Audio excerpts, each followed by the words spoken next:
கடலை மிட்டாயினா நம்மளுக்கு ஞாபகம் வருது கோவில்பட்டி தாங்க. இப்போ நான் கோவில்பட்டி தான் வந்திருக்கேன்.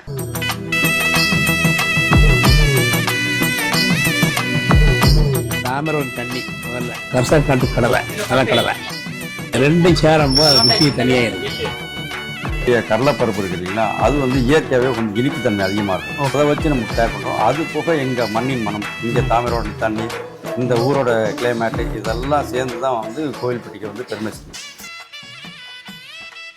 கடலை எடுத்த பிறகு அது வெயிட் போட்டு வச்சுறாங்க அந்த ரேஷியோக்கு ஏற்ற மாதிரி. தென் சக்கரை பாவை வச்சு கிண்டுறாங்க.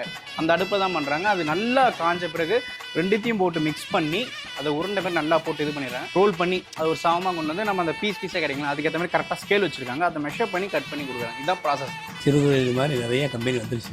முதல்ல நாங்கள் 2-3 கம்பெனி தான் மேலே இருந்தோம்.